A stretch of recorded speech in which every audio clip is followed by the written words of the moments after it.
And to South Africans who are daily moaning about load shedding and the government putting regulations and really making life difficult for them as an entrepreneur, what message or tips or encouragement would you give them? You know, stop complaining and start doing. Ask not what your country can do for you, but ask what you can do for your country. And that's what John F. Kennedy said. And I think people just need to, you know, it's not going to change. The power situation is not going to change anytime soon. And the political situation is not going to change anytime soon. So rather than complaining about it, use it to your advantage. Right? While everybody's complaining, you do it. While everybody's blaming XYZ, then go ahead and take an advantage. I mean, this country has more holidays than anywhere in the world. This country has more strikes almost than anybody else in the world. At the end of the day, we got to stop that. And South Africans need to come together. I love this country. It's my favorite country in the world. In fact, some people say I might like it more than America since I spend more time here. I love the people. I love the possibilities. Once you believe in South Africans and they believe in themselves, they're unstoppable. But like I said, I always said, are you an Africant or an African? Right? And I think people need to become an African, and that they can't do things, not say, I can't do it because, you know, when I came here and they say, oh, you're white, you're never going to make it. And they said, because they're B, and I'm like, what's that? And people still really don't know what it is. And then black people tell me, oh, well, you can't make it because, you know, because it's easier for you because you're white. And so black people say black people don't want to do business with them. White says they can't make it because, so everyone's saying they can't do anything themselves.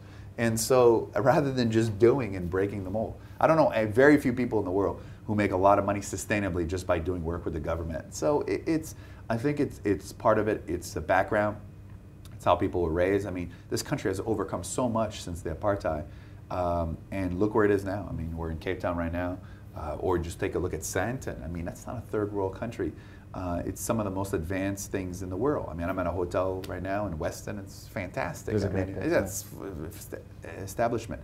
But I think we need to stop dialoguing. Let's start doing, right? Let's start doing something out of it.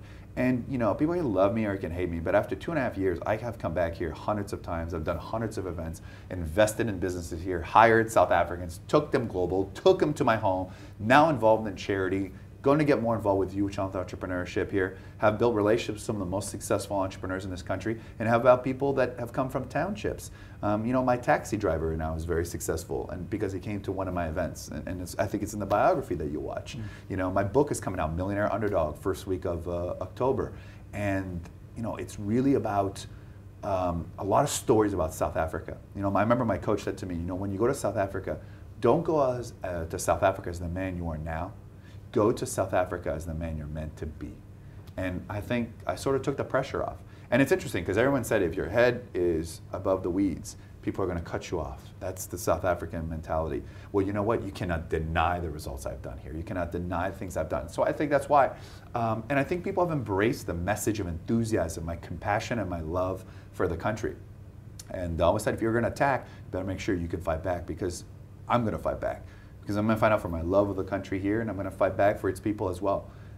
And I think that's why I think I've had such a big brand recognition. Results. Results do all the talking. So if I can do it coming from another country, if my students can do it from another country, some of my top students in the world are South Africans, and I do business in 31 countries. That just goes to show there is a hope of possibility, and yes, they can do it.